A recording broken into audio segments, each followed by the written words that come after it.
to talk about some of the league's ballot initiatives that they have supported in the recent history of California. Just right off the top of my head, because I happen to have a microphone in my hand. But,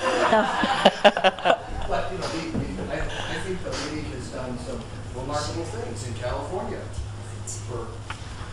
Well, I'll tell you that on the November 8th ballot, one of the things we're supporting is the abolishment of the death penalty. That's something I feel very strongly about. I don't think that as a people we want to be responsible ever for killing someone who wasn't guilty of a crime. And our juries are human beings and they make mistakes sometimes, and too often we have people convicted and sentenced to death who it's later found additional evidence proves that they weren't guilty.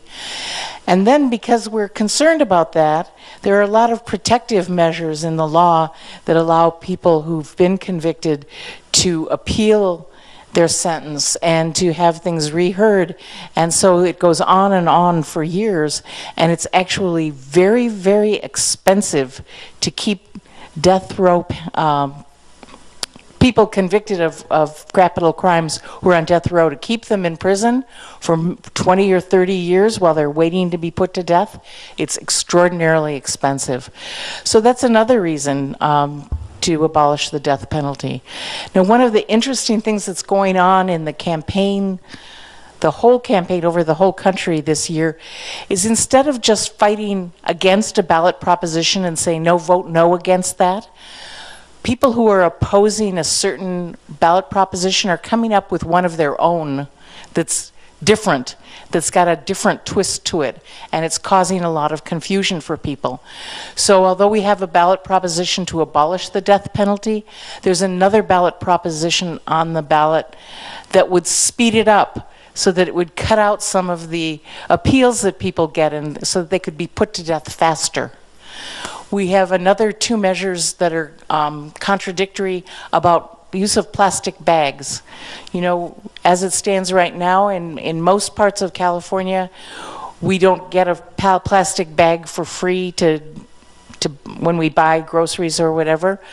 Well, there's a proposition that would change the way that works so that the money, if people pay a dime for a plastic bag, the money goes to the merchant.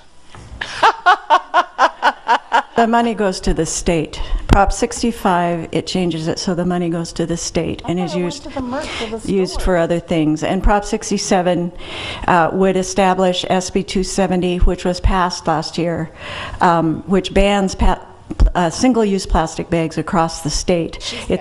It's already been looked at.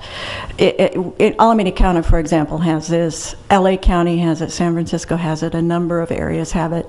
And this is a referendum, so a yes vote means that SB 270, the ban, would go into effect. And the plastic bag manufacturers are in fact the only funders of Prop 65. So we're saying yes on 67, no on 65. We do have some brochures out on the table here, if you haven't picked them up, that explain the ballot propositions, and I didn't realize they snuck in so quietly behind me. I'll shut up and sit down. So thank you.